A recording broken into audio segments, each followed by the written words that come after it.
జనవరి 2023లో జరిగినటువంటి SSC GD కానిస్టేబుల్కి సంబంధించినటువంటి exams ఏవైతే ఉన్నాయో అందులో మనకు టాప్ 30 ఎగ్జామ్ పేపర్లకు సంబంధించినటువంటి బుక్ అనేది రెడీ చేయడం అయితే జరిగిందనమాట. ఎస్ఎస్సి జీడీకి ప్రిపేర్ అయ్యే ప్రతి ఒక్కరికి బుక్ చాలా ఉపయోగకరంగా ఉంటుంది. ఈ పుస్తకానికి సంబంధించినటువంటి పూర్తి సమాచారం అంటే దీన్ని ఏ విధంగా తీసుకోవాల్సి ఉంటుంది, అదేవిధంగా మిగతా సమాచారం కూడా ఇక్కడ స్క్రీన్ మీద కనిపిస్తున్నటువంటి వీడియోలో క్లియర్ కట్ గా చెప్పడం అయితే జరిగింది. ఈ బుక్ మీకు కావాలనుకుంటే కనుక ఆ వీడియో లింక్ కింద డిస్క్రిప్షన్ లో ఉంటుంది. కంపల్సరీ మీరు ఆ వీడియో చూడండి. వీడియో చూసిన తర్వాత బుక్ ని తీసుకుని ప్రిపేర్ అయ్యే ప్రయత్నం అయితే చేయండి. అదేవిధంగా జాబ్స్ అడ్డా తెలుగు అప్లికేషన్ మీరు ఇంకా డౌన్లోడ్ చేసుకోకపోతే తొందరగా డౌన్లోడ్ చేసుకోండి. ఫ్రెండ్స్ అందరికీ నమస్తే అండి. This is Pavan, jobs Adda Telugu. So Indian railway నుంచి మనకు ఆర్పిఎఫ్ నోటిఫికేషన్ ఏదైతే ఉందో ఈ రైల్వే పోలీస్కి సంబంధించినటువంటి ఒక అప్డేట్ అయితే వచ్చిన అప్డేట్ ఏంటి అనేటటువంటి విషయాలన్నిటి గురించి మీకు క్లియర్ కట్గా చెప్తాను. ఇందులో మీకు వేకెన్సీస్ గురించి ఇచ్చారు, అదేవిధంగా దీని గురించి కూడా మిగతా సమాచారం కూడా మొత్తం ఉంది. సో ఈరోజు డేట్ కనుక చూసుకున్నట్లయితే మనకి జనవరి 2వ తేదీ కూడా మనకైతే ఇక్కడ కనిపిస్తుంది. పైన చూసుకున్నట్టయితే government of India ministry of railways నుంచి వచ్చినటువంటి అఫీషియల్ నోటిఫికేషనే, ఫేక్ అంటూ ఏమైతే కాదన్నమాట. సో ప్రజెంట్ ఇక్కడ చూసుకున్నట్టయితే ఇక్కడ ఏమని ఇచ్చారు ఒకసారి ఇక్కడ జాగ్రత్తగా చూడండి. Procedure for recruitment of sub inspector and constable RPF RPSF అని చెప్పేసి మనకి ఇచ్చారు. రైల్వే పోలీసులో ఈ రెండింటినైతే భర్తీ చేస్తున్నామని ఇవ్వడం అయితే జరిగిందనమాట. వేకెన్సీస్ అయితే చాలా చాలా తక్కువ ఉన్నాయండి. సో ఇందులో యాక్చువల్గా వేకెన్సీస్ వచ్చేసి 9,000 పైననే కానిస్టేబుల్ వేకెన్సీస్ ఉన్నాయి. ఇంకా అప్పటి నుంచి ఇప్పటి వరకు రిటైర్మెంట్ బోన్ ఇంకా చాలా మొత్తంలో వేకెన్సీస్ పడాలి, కానీ చాలా అంటే చాలా చాలా తక్కువ వేకెన్సీస్ తోటి వీళ్ళు యొక్క నోటీస్ని అయితే రిలీజ్ అయితే చేశారు. మరి ఏంటి అని చెప్పి చూసుకున్నట్లయితే ఇక్కడ డిపార్ట్మెంట్ ఆఫ్ వేకెన్సీస్ అని చెప్పేసి ఇచ్చారు.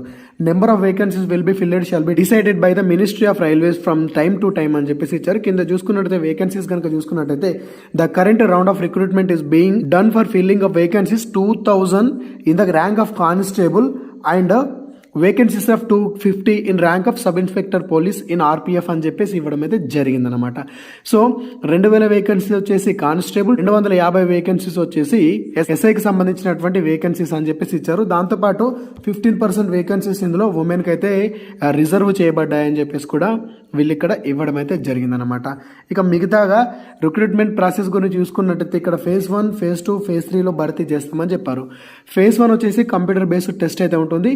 ఫేజ్ 3 కనుక చూసుకున్నట్టయితే ఫిజికల్ టెస్ట్ అనమాట. దాని తర్వాత ఫేజ్ 3 చూసుకున్నట్టయితే డాక్యుమెంట్ వెరిఫికేషన్, అదేవిధంగా మెడికల్ చేసేసి మీకు ఈ ఒక ఉద్యోగాన్ని ఇవ్వడం అయితే జరుగుతుందన్నమాట. ఈ రకంగా దీనికి సంబంధించినటువంటి సెలక్షన్ ప్రాసెస్ ఉంటుంది అని చెప్పారు. సెలక్షన్ ప్రాసెస్ గురించి మనం ఆల్రెడీ గతంలో కూడా చాలా వీడియోస్లో చెప్పుకోవడం కూడా జరిగిందనమాట. సో దీనికి సంబంధించినటువంటి సమ్ ఎలిజిబిలిటీస్ కూడా వాళ్ళు ఇచ్చారండి. సో క్వాలిఫికేషన్, అదేవిధంగా ఏజ్ లిమిట్ గురించి కూడా ఇచ్చారు. ఎస్ఐకి కనుక చూసుకున్నట్టయితే క్వాలిఫికేషన్ వచ్చేసి డిగ్రీ ఉండాలి, ఏజ్ వచ్చేసి 20 ఉండాలి, మ్యాక్సిమం వచ్చేసి 25 ఉండాలి. అంటే 20 నుంచి 25 సంవత్సరాల మధ్యలో ఏజ్ ఉంటే మీరైతే దీనికి అప్లై అయితే చేసుకోవచ్చు. కానిస్టేబుల్కి 10వ తరగతి పాస్ అయిన ప్రతి ఒక్కరు అప్లై అయితే చేసుకోవచ్చు. దీనికి 18 నుండి 25 సంవత్సరాల వరకు ఏజ్ లిమిట్ అయితే కంప్లీట్ అయితే చేస్తున్నారనమాట. అదేవిధంగా ఎస్సీ ఎస్టీ వాళ్ళకు ఎక్స్ట్రాగా 5 సంవత్సరాలు, ఓబీసీ వాళ్ళకి ఎక్స్ట్రాగా 3 సంవత్సరాల అప్పర్ ఏజ్ రిలాక్సేషన్ కూడా కేటాయించడం అయితే జరిగిందనమాట. దాంతోపాటు దీనికి సంబంధించినటువంటి ఫిజికల్ మెజర్మెంట్స్, హైట్ ఎంత ఉండాలి, చెస్ట్ ఎంత ఉండాలి అని చెప్పేసి కూడా వాళ్ళైతే ఇక్కడ మెన్షన్ కూడా చేశారు. ఇక్కడ అన్రిజర్వ్ ఓబీసీ వాళ్ళకి వచ్చేసి 165 సెంటీమీటర్స్ హైట్ మేల్ వాళ్ళకి, ఫీమేల్కి వచ్చేసి 157. అదేవిధంగా చెస్ట్ వచ్చేసి 80 ఉండాలి, గాలి పీల్చుకున్నప్పుడు 5 సెంటీమీటర్లు అయితే పెరగాలి. ఎస్సీ ఎస్టీ వాళ్ళకి ఇక్కడ హైట్లో తక్కువ ఉంటుంది, 160 సెంటీమీటర్స్ ఉంటే సరిపోతుంది మేల్ వాళ్ళకి. ఫీమేల్ వాళ్ళకి వచ్చేసి 152 సెంటీమీటర్స్ హైట్ అయితే ఉండాలి. ఇక చెస్ట్ వచ్చేసి 76 ఉండాలి, గాలి పీల్చుకున్నప్పుడు 5 సెంటీమీటర్లు అయితే పెరగాలి. ఈ రకంగా మీకు ఫిజికల్ మెజర్మెంట్ ఉన్నట్లయితే మీరైతే దీనికి అప్లై అయితే చేసుకోవచ్చు అన్నమాట. అదేవిధంగా ఇంకొంత సమాచారం కింద చూసుకున్నట్లయితే ఎగ్జామినేషన్ ఫీ కానీ, మోడ్ ఆఫ్ పేమెంట్ ఫీ కానీ, how to apply, modification of application, invalid application, అదేవిధంగా హాల్ టికెట్స్, ఏవైతే వీళ్ళు ఇచ్చినటువంటి ఇన్ఫర్మేషన్ అంతా ఉందో ఇదన్నీ కూడా it shall be as per the norms of railway recruitment board అని చెప్పారు. వీటన్నిటిని కూడా ఇంకా నిర్ణయించలేదు. రైల్వే రిక్రూట్మెంట్ బోర్డు మొత్తం నిర్ణయించిన తర్వాత మేము మీకు చెప్తాము అని చెప్పేసి వాళ్ళు ఇక్కడ మెన్షన్ అయితే చేశారు. సో ప్రజెంట్ ఏంటంటే క్వాలిఫికేషన్, అదేవిధంగా మిగతా కొంత సమాచారం మాత్రమే ఈ యొక్క నోటీస్లో మెన్షన్ అయితే చేశారు. అదే దీనికి మొదటగా ఎగ్జామ్ ఉంటుందన్నాం కాబట్టి ఎగ్జామ్ గురించి కూడా వాళ్ళు ఇక్కడ కొంచెం మెన్షన్ కూడా చేశారు.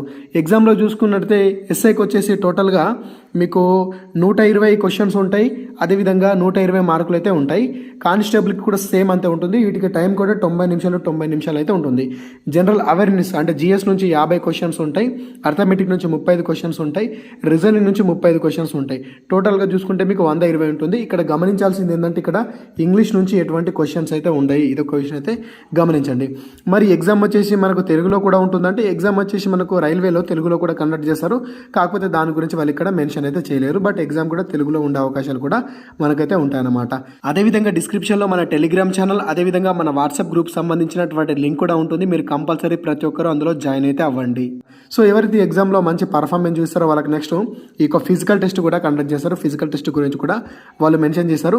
ఇందులో మనకు ఉద్యోగం రావడానికి అత్యంత కష్టమైనది ఇది అన్నమాట. ఎస్ఐకి చూసుకున్నట్టయితే ఈ ఫిజికల్ టెస్ట్ 1600 మీటర్ రన్నింగ్ ఉంటుంది. 6 నిమిషాల 30 సెకండ్ల సమయం అయితే ఉంటుంది ఎస్ఐ దానికి. అదేవిధంగా లాంగ్ జంప్, హై జంప్ ఉంటుంది. అవి పెద్ద కష్టమైన ఈవెంట్లేం కాదు. అదేవిధంగా కానిస్టేబుల్కి చూసుకున్నట్టయితే 1600 మీటర్ల రన్నింగ్ని 5 నిమిషాల 45 సెకండ్లలో మీరు పూర్తి చేయాల్సి అయితే ఉంటుంది.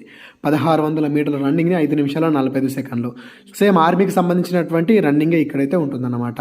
అదేవిధంగా లాంగ్ జంప్ వచ్చేసి 14 ఫీట్లు, హై జంప్ వచ్చేసి కూడా 4 ఫీట్లు అయితే ఉంటుంది. ఈజీనే, పెద్ద కష్టమేం కాదు. ఇక ఎస్ఐలో ఫీమేల్ వాళ్ళకి చూసుకున్నట్టయితే 800 మీటర్ రన్నింగ్ ఉంటుంది. దానికి సమయం 4 నిమిషాలు. కానిస్టేబుల్కి వచ్చేసి 3 నిమిషాల 40 సెకండ్లు అయితే ఉంటుంది.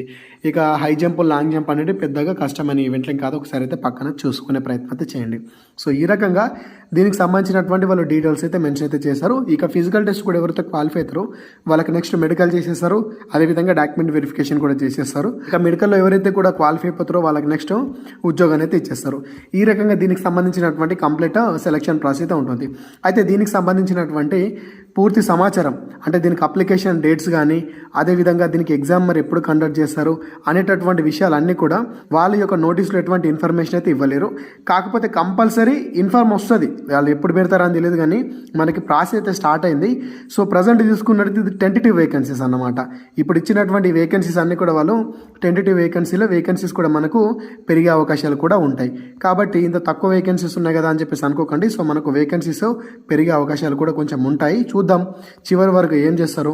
రైల్వే రిక్రూట్మెంట్లో చూసుకున్నట్లయితే మనకు చాలా వేకెన్సీస్ ఉన్నాయండి ఈ యొక్క ఆర్పిఎఫ్లో. సో ప్రజెంట్ వాళ్ళు రిలీజ్ చేసినటువంటి నోటీస్లో మాత్రం వేకెన్సీస్ అనేది చాలా తక్కువ మెన్షన్ అయితే చేశారు. బట్ చూద్దాము రానున్న రోజుల్లో మనకి ఏం జరుగుతుంది ఏంటి అని చెప్పేసి. ప్రజెంట్ వాళ్ళు ఇచ్చినటువంటి నోటీస్లో చూసుకున్నట్లయితే ఇంతకు ముందు ఉన్నటువంటి సెలక్షన్ ప్రాసెస్ యాస్టీస్గా ఇప్పుడు కూడా అంతే ఉంది. అందులో ఎటువంటి మార్పు అయితే లేదు. సో ఇన్ఫర్మేషన్ మీకు యూస్ఫుల్ అనిపిస్తే కనుక వీడియోని లైక్ చేయండి. అదేవిధంగా మీ ఫ్రెండ్స్కు షేర్ చేయడం మాత్రం మర్చిపోకండి. Thanks for watching. అందరికీ ఆల్ ది బెస్ట్. జై భారత్.